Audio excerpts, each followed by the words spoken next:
What's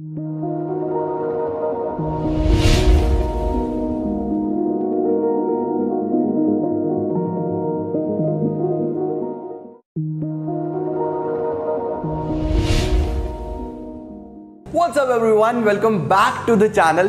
आज के इस वीडियो में हम लोग डिस्कस करेंगे कंपनी के बारे में। एक वो टॉपिक जो हर बच्चे को काफी परेशान करता है और काफी इंपॉर्टेंट होता है समझना, क्योंकि हर कोई क्यूरियस होता है कि कंपनी क्या है, कंपनी कैसे बनाई जाती है, क्या क्या चीजें इसके अंदर होती हैं। तो चलो आज हम डिस्कस कर ही लेते हैं एक कंपनी के बारे में। Let's start.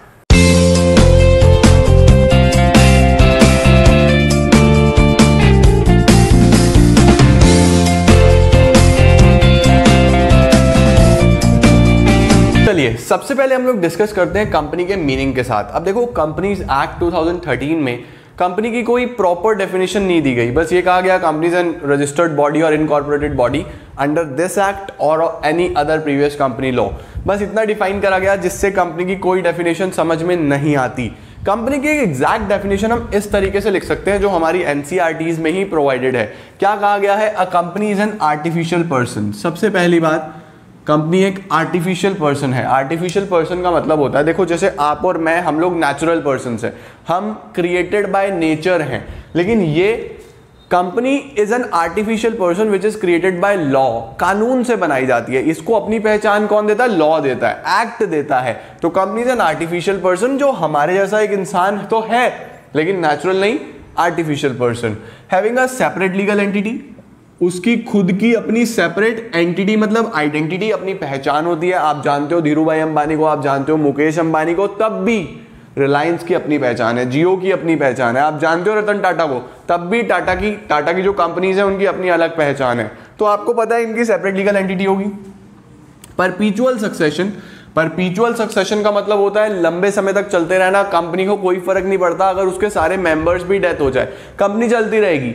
क्यों? क्योंकि इसके अंदर हम लोग देखते हैं ट्रांसफर ऑफ इंटरेस्ट पॉसिबल होता है। एक इंसान दूसरे को ट्रांसफर करता है, ट्रांसफर होते होते कंपनी को कोई फर्क नहीं पड़ता है, कंपनी चलती है। रिलायंस किसने बनाया था? धीरू भाई अंबानी ने। वहां से मुकेश अनिल के हाथ में आई, आगे आकाश अंबानी के हाथ में चली गई। पता नहीं मुझे एग्जैक्टली कौन कौन है परिवार में, बट एक एग्जाम्पल के तौर पर देखो कि कंपनी बनाई किसने और चलती जा रही है।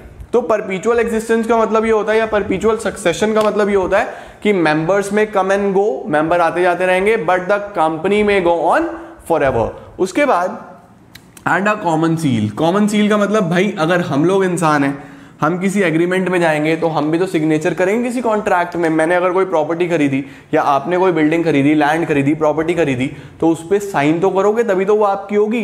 कंपनी भी तो एक इंसान है, वो साइन कैसे करेगी? वो साइन करेगी अपनी स्टैंप से। तो उसकी जो स्टैंप होती है उसको बोलते हैं हम कॉमन सील। तो कंपनी क्या है? एक आर्टिफिशियल पर्सन है जिसकी अपनी सेपरेट लीगल एंटिटी होगी, परपीचुअल सक्सेशन होगा और कॉमन सील होगी। कंपनी को चलाता कौन है? The company is managed by BOD. BOD का मतलब होता है बोर्ड ऑफ डायरेक्टर्स। एक इंसान तो चला नहीं सकता, तो डायरेक्टर्स का पूरा बोर्ड होता है जो कि कंपनी के अफेयर्स को मैनेज करता है। बट कंपनी का मालिक कौन होता है? कंपनी के मालिक होते हैं शेयर होल्डर्स। शेयर होल्डर्स की यानी कि वो लोग जिन्होंने कंपनी में पैसा लगाया है। सपोज आप किसी कंपनी का शेयर खरीदते हो, तो आप क्या कर रहे हो? आप उस कंपनी की मदद कर रहे हो ग्रो करने के लिए, आप उस कंपनी की हेल्प कर रहे हो उसके ऑपरेशंस में। आपने उस कंपनी में पैसा लगाया है, आप शेयर होल्डर हुए, आप मालिक भी हुए। तो आप share holders are considered as the owners of the company. It doesn't matter कितने रुपए लगाए। सपोज मैंने कहा कि एक कंपनी का शेयर 100 रुपीज का है, मैंने 5 शेयर खरीद लिए। कंपनी 500 करोड़ की है और मैंने 100 के 5 शेयर खरीद लिए, तो मैं कितने का मालिक हूँ? 500 रुपए का। मैं कहूंगा ये कंपनी मेरी है। कितने तक के लिए? 500 रुपीज तक के लिए। तो ऐसा हो सकता है। मालिक लोग कौन होंगे? Share holders. बट ये लोग डायरेक्टली कंपनी के मैनेजमेंट पे इफेक्ट नहीं करते हैं। क्यों? क्योंकि शेयर होल्डर्स पूरे ऑल ओवर इंडिया या ऑल ओवर वर्ल्ड फैले होते हैं, अलग अलग जगह फैले होते हैं। वो लोग आगे मीटिंग्स थोड़ी ना अटेंड करेंगे डेली बेसिस पे। तो मैनेजमेंट कौन संभालता है? Board of directors. But honours कौन होते हैं? Share holders. ठीक है। फीचर्स की बात कर लेते हैं। फीचर्स में 4 तो आपको यही लिखने हैं, 1 2 3 4। क्या लिखोगे? Companies an artificial person. Artificial person का मतलब a person created by law. एक ऐसा इंसान जो किसने बनाया है? लॉ ने बनाया है। अब जब लॉ ने बना ही दिया है तो हम लोग जैसे किसी भी कॉन्ट्रैक्ट में एंटर कर सकते हैं, वैसे company can also enter contracts. Company can own property, by its own name, company अपने नाम से प्रॉपर्टी खरीद सकती है। Company can borrow money, loan ले सकती है। कंपनी कैन स्यू अदर्स, दूसरों को केस कर सकती है। And can be sued, company के ऊपर भी कोई भी केस कर सकता है, ठीक है। स्यू का मतलब यहां पे केस से है।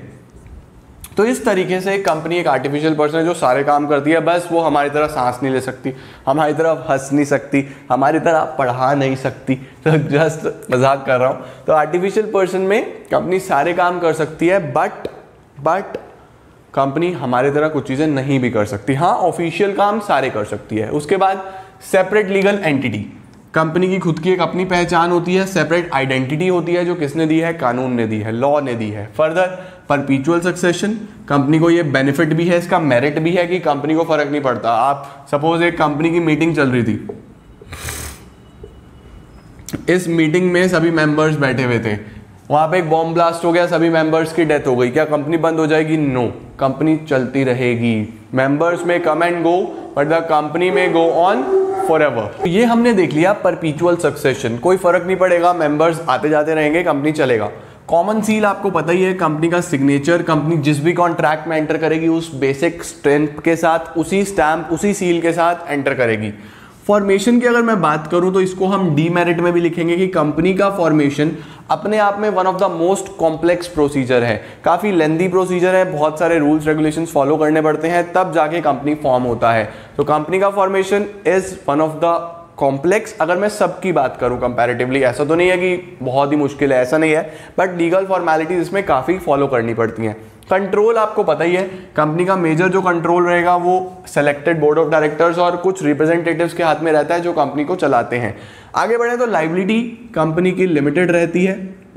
लिमिटेड मतलब जितना जितना मेंबर्स ने पैसा लगाया है सिर्फ उतने उतने के लिए वो लायबल होंगे। वो ऐसा नहीं है कि उनके पर्सनल एसेट्स बिक जाएंगे अगर कंपनी खराब हो रही है या कंपनी लॉसेस में जा रही है, ऐसा कुछ नहीं है। जितना आपने पैसा लगाया है कंपनी के अंदर उस हद तक, उस लिमिट तक आप लायबल हो। तो liability of a company, the liability of the members is limited to the extent of their capital contribution.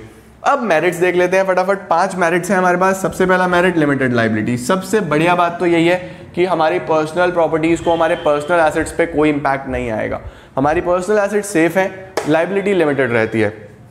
Transfer of interest यहाँ पे पॉसिबल है, आपको जब पैसे की जरूरत हो आप अपने शेयर्स को कैश में कन्वर्ट कर सकते हो, आप अपने शेयर्स को सेल आउट कर सकते हो, आप अपने शेयर्स को किसी और को दे सकते हो, इंटरेस्ट ट्रांसफर हो जाता है बहुत इजीली। तभी तो कंपनी चलती रहती है, मेंबर्स बदलते रहते हैं, कंपनी चलती रहती है, कोई फर्क नहीं पड़ता। परपीचुअल एग्जिस्टेंस भी मैंने आपको बता दिया, ये भी यही वाला सेम टू सेम पॉइंट लिख देना, कंपनी को फर्क नहीं पड़ेगा। ग्रेटर रिसोर्सेज, कंपैरेटिवली पब्लिक से पैसा ले सकती है, बैंक से लोन ले सकती है। कंपनी इतनी लार्ज स्केल पे काम करती है तो सबसे ज़्यादा फाइनेंस इन्हीं के पास होता है। रिसोर्सेज आप लिख सकते हो, एक्सपेंशन का स्कोप भी इन्हीं के पास होता है, टेक्नोलॉजी भी इन्हीं के पास होती है। लास्ट होता है हमारे पास प्रोफेशनल मैनेजमेंट। अब देखो इतना पैसा है, जब फाइनेंस का कोई प्रॉब्लम नहीं है तो हर चीज़ के लिए ये एक्सपर्ट्स को, प्रोफेशनल्स को हायर कर सकते हैं। इसको फाइनेंस का काम करवाना है तो चार्टर्ड अकाउंटेंट्स, लॉ का काम कराना है, लीगल काम कराना है तो लॉयर्स, एडवोकेट्स हायर कर सकते हैं। इसके साथ साथ हर काम के लिए इनके पास एक्सपर्ट्स होते हैं, मैनेजमेंट के लिए MBAs होते हैं।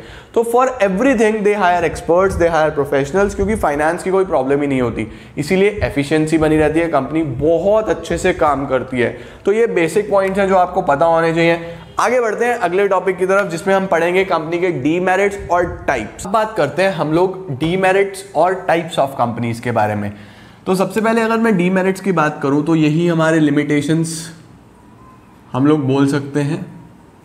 सबसे पहला लिमिटेशन आता है complexity in formation. Complexity in formation का मतलब होता है इसको फॉर्म करना, इसको बनाना अपने आप में एक कॉम्प्लेक्स टास्क है, थोड़ा सा मुश्किल टास्क है, इतना आसान नहीं है एक कंपनी बनाना, क्योंकि हमने ऑलरेडी बोला कि इसके अंदर देयर आर न्यूमरस रेगुलेशंस, जो कि हम यहाँ भी लिखेंगे। देयर आर न्यूमरस रेगुलेशंस, बहुत सारे रूल्स रेगुलेशंस, एक्ट्स को फॉलो करना पड़ता है, बहुत सारे एग्रीमेंट्स करने पड़ते हैं, रिटन डॉक्यूमेंट्स बनाने पड़ते हैं, तब आप कंपनी फॉर्म कर सकते हो। इसके ऊपर एक पूरा टॉपिक है जो हमारा NCERT में तो सेपरेट चैप्टर है, chapter number 7 formation of a company. और मैंने उसको चैप्टर की फॉर्म में ही डाला है, गाइड बुक्स में वो नेक्स्ट टॉपिक बना हुआ है, तो आपको वो टॉपिक सर्च करना है, फॉर्मेशन ऑफ अ कंपनी के नाम से आपको मिल जाएगा। तो कंपनी फॉर्म कैसे होती है वो सारी चीजें वहां लिखी हैं, वहां मैंने समझाई हैं। तो कॉम्प्लेक्सिटी होती है, बहुत मुश्किल है कंपनी बनाना, पहला ड्रॉबैक। दूसरा, लैक ऑफ सीक्रेसी। कंपनी के जो ऑपरेशंस होते हैं वो सीक्रेट नहीं रखे जा सकते। क्यों नहीं रखे जा सकते, क्या प्रॉब्लम है? कंपनी के अंदर मेजर इन्वेस्टर्स कौन होते हैं? पब्लिक होती है, जनता होती है, हम लोग होते हैं।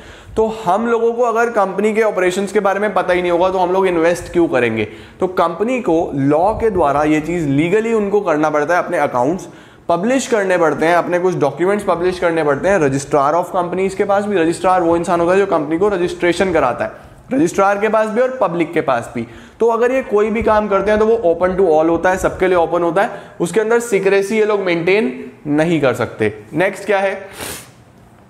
Impersonal work environment. Impersonal work environment का मतलब क्या होता है कि देखो अब कंपनी एक इतना बड़े लेवल पे काम करता है, इतने बड़े बड़े ऑपरेशंस होते हैं कि टॉप लेवल पे जो लोग काम कर रहे हैं उनको ये नहीं पता कि वर्कर्स कौन है, उनको ये नहीं पता कि क्रेडिटर्स कौन है। मतलब कि एक स्मॉल बिजनेस में या पार्टनरशिप में एटलीस्ट हमें पता तो होता है हम किसके साथ डील कर रहे हैं, हम जानते तो हैं उन्हें पर्सनली, लेकिन यहाँ पे कोई भी पर्सनल कांटेक्ट नहीं होता है। वर्क एनवायरनमेंट कैसा रहता है? काफ़ी इम्पर्सनल रहता है, जिसकी वजह से वर्कर्स में भी कई बार लैक ऑफ मोटिवेशन हो जाता है, कई बार कम्युनिकेशन गैप की वजह से मिसअंडरस्टैंडिंग्स हो जाती हैं। तो ये सारी समस्याएं एक कंपनी में चलती रहती हैं। अगला क्या आ जाता है? Numerous regulations. ऑलरेडी मैंने आपको पढ़ा दिया, बहुत सारे रूल्स और रेगुलेशंस हैं। Delay in decision making. अब देखो पार्टनरशिप में सबसे ज्यादा, सोल प्रोप्राइटरशिप में सबसे ज्यादा क्विक डिसीजन मेकिंग था। क्यों? क्योंकि अकेला इंसान था, उसको किसी के साथ पूछना नहीं है, बताना नहीं है, किसी को कन्विंस नहीं करना। लेकिन यहाँ पे फिर से पूरा बोर्ड है, पूरे बोर्ड ऑफ डायरेक्टर्स हैं, इनफैक्ट शेयर होल्डर्स हैं, ऑनर्स हैं, वो लोग एक पॉइंट पे आगे एग्री करना थोड़ा सा मुश्किल सिचुएशन है। तो यहाँ पे डिसीजन मेकिंग में डिले होता रहता है। क्यों डिले होता रहता है? क्योंकि सब लोग एक पॉइंट पे आके एग्री नहीं करते हैं, समस्या बनी रहती है वैसी की वैसी। तो प्रॉब्लम है डिसीजन मेकिंग में। ओलिगैरिक मैनेजमेंट। ओलिगैरिक मैनेजमेंट का मतलब यह है, यहाँ पे आपने पहले ही सुना होगा, जब एक स्मॉल ग्रुप बहुत लार्ज नंबर ऑफ पर्संस को रिप्रेजेंट करता है। अब देखो आप यहाँ पे भी देखो कि हमारे पास जो मालिक लोग हैं, जो शेयर होल्डर्स हैं, वो न्यूमरस होते हैं, लेकिन कंपनी को चलाते कौन है, मैनेज कौन करते हैं? बोर्ड ऑफ डायरेक्टर्स या कुछ सिलेक्टेड रिप्रेजेंटेटिव्स। अब वो रिप्रेजेंटेटिव्स कई बार अपने फायदे के लिए भी डिसीजंस ले लेते हैं जो कि शेयर होल्डर्स के फायदे के अगेंस्ट हैं। शेयर होल्डर्स का इंटरेस्ट उसमें नहीं देखा जा रहा, वो लोग कुछ अपने पर्सनल बेनिफिट के लिए या कुछ और बेनिफिट के लिए ऐसे डिसीजन मेकिंग करते हैं जिससे कहीं ना कहीं शेयर होल्डर्स को इंटरेस्ट को नुकसान पहुंचता है। तो ये कंपनी के लिए एक थोड़ा सा ड्रॉबैक रहता है शेयर होल्डर्स के लिए। अब जब वो डिससेटिस्फाई हो जाते हैं, उन्हें लगता है कि यार ये तो बेकार है, तो उन्हें बाद में बिल्कुल लास्ट में लाचार होकर अपने शेयर्स बेचने पड़ते हैं। उन्हें समझ नहीं आता कि हम क्या करें, तो वो बेचारे फिर अपने शेयर सेल आउट कर देते हैं, कंपनी से नाम निकाल लेते हैं। तो ये भी एक ड्रॉबैक होता है। इनका जो मैनेजमेंट है वो कोई बहुत अच्छा मैनेजमेंट हम लोग कंसिडर नहीं करते। इसके बाद अगर मैं और आगे चलूं तो लास्ट टॉपिक आता है इसके अंदर, what are the various types of companies. तो टाइप्स ऑफ कंपनीज एक इंपॉर्टेंट क्वेश्चन है, आपके एग्जामिनेशन में आने की भी हाई प्रोबेबिलिटी है। तो 3 तरीके की कंपनीज हैं, private company, public company and 1 person company. Private company, public company, 1 person company. देखो 1 पर्सन कंपनी तो 2013 के बाद ही आया। कंपनीज एक्ट 2013 में ओपीसी को इंट्रोड्यूस करा गया, यानी कि अब एक इंडिविजुअल पर्सन, एक अकेला इंसान भी कंपनी बना सकता है। अभी तक अकेला इंसान सोल प्रोप्राइटर होता था, लेकिन अगर चाहे तो वो कंपनी बना सकता है, लेकिन उसको मिनिमम शेयर्स के थ्रू जो पैसा लगाना पड़ेगा वो लगाना पड़ेगा 1 लाख। यानी यहाँ पे भी जो कैपिटल उसको लगानी पड़ती है वो कितनी लगानी पड़ेगी? मिनिमम 1 लाख। वो पर्सन कौन होना चाहिए? इंडियन सिटीजन होना चाहिए, ये कंपल्जन है। उसके साथ साथ एक नेचुरल पर्सन होना चाहिए, नेचुरल पर्सन होना चाहिए। और जब उसने एक बार ओपीसी बना दी, 1 पर्सन कंपनी बना दी, तो फिर वो कोई और दूसरी ओपीसी नहीं बना सकता। फिर तो इंसान 5-5 कंपनीज बनाना शुरू कर देगा। तो ऐसा नहीं है। ओपीसी एक ऐसा ऑर्गेनाइजेशन, एक ऐसी कंपनी जो एक सिंगल पर्सन बनाता है, इंडिविजुअली वो काम करता है। कंडीशंस 1 लाख की कैपिटल चाहिए, वहां पे पेड अप कैपिटल चाहिए, यानी कि शेयर्स के थ्रू उसको पैसा लगाना है, उसका सिटीजन होना जरूरी है और नेचुरल पर्सन होना जरूरी है। ये बेसिक कंडीशंस हैं जो ओपीसी में चाहिए। इतना सफिशिएंट है, इतना ही लिखना है, ज्यादा इसके बारे में आपको नहीं लिखना। प्राइवेट और पब्लिक कंपनी में आते हैं। अब देखो प्राइवेट कंपनी क्या लिखा गया? प्राइवेट कंपनी वो कंपनी होती है जो हम लोग या प्राइवेट इंडिविजुअल्स बनाते हैं। और पब्लिक कंपनी को डिफाइन करा गया एक ऐसी company which is not a private company, जो प्राइवेट नहीं है वो पब्लिक है, सीधी सी बात है। प्राइवेट और पब्लिक में कुछ डिफरेंसेस दिए गए हैं। क्या डिफरेंस दिए गए हैं? देखो, प्राइवेट में जो मिनिमम पेड अप कैपिटल है, पेड अप कैपिटल का मतलब जो शेयर्स की फॉर्म में कैपिटल कलेक्ट करा गया है वो मिनिमम 1 लाख चाहिए, इसमें 5 लाख चाहिए। Minimum paid up capital 1 lakh, इसमें 5 लाख। प्राइवेट में नंबर ऑफ मेंबर्स कम से कम 2, ज़्यादा से ज़्यादा 200, मिनिमम 2 मैक्सिमम 200। इसमें मिनिमम 7 मैक्सिमम अनलिमिटेड, यानी मैक्सिमम की कोई लिमिट ही नहीं है। मिनिमम 7 लोग मिलकर कंपनी बना सकते हैं पब्लिक, और अनलिमिटेड में कोई हिसाब किताब ही नहीं, जितने मर्जी हो सकते हैं। मिनिमम नंबर ऑफ डायरेक्टर्स कम से कम 2 होते हैं, इसमें कम से कम 3 होते हैं। मैक्सिमम कई जगह डिफाइन नहीं करा गया, लेकिन मैं आपको बता देता हूँ मैक्सिमम नंबर ऑफ डायरेक्टर्स 50 हो सकते हैं। मिनिमम 2, मिनिमम 3, मैक्सिमम दोनों में 50 ही होता है। इन्विटेशन टू पब्लिक, जनता में शेयर्स कौन इन्वाइट कर सकता है? प्राइवेट कंपनी नहीं कर सकती। इसको जो शेयर इशू करने होते हैं वो अपने मेंबर्स को ही करने होते हैं। ये जनता में, पब्लिक में शेयर्स इशू नहीं कर सकती। It can not invite public to subscribe for its shares, लेकिन ये कर सकती है, यहां पे अलाउड है। अब नाम की अगर मैं बात करूं तो प्राइवेट कंपनी को अपने नाम के पीछे पीवीटी एलटीडी, आपने सुना होगा, प्राइवेट लिमिटेड लगाना होता है, लेकिन एक पब्लिक कंपनी सिर्फ लिमिटेड लगाती है तो भी चलता है। तो पहचान होती है, अब आप नाम से पहचान सकते हो। अगर किसी कंपनी के नीचे लिखा हुआ है कि डैश प्राइवेट लिमिटेड, तो वो एक प्राइवेट कंपनी है। सिर्फ लिमिटेड लिखा है तो वो एक पब्लिक कंपनी है। तो ये मेजर हमारे पास कंपनी का टॉपिक था, जो इस चैप्टर का, इस टॉपिक का बिल्कुल लास्ट में आता है बिल्कुल। इसके बाद फॉर्मेशन ऑफ अ कंपनी नाम से हेडिंग बना हुआ है, जिसका मैंने पूरा चैप्टर के तौर पे टॉपिक्स बनाए हैं। तो प्लेलिस्ट बनी हुई है, आप ऑल दो प्लेलिस्ट में भी देख सकते हो। बट अगर कंफ्यूजन हो जाए तो याद रखो chapter number 7 formation of a company के नाम से दिया गया है। That's all for today. Video like कर देना, सबके साथ शेयर करना, क्योंकि इंपॉर्टेंट एग्जाम में आएगा। Thank you so much.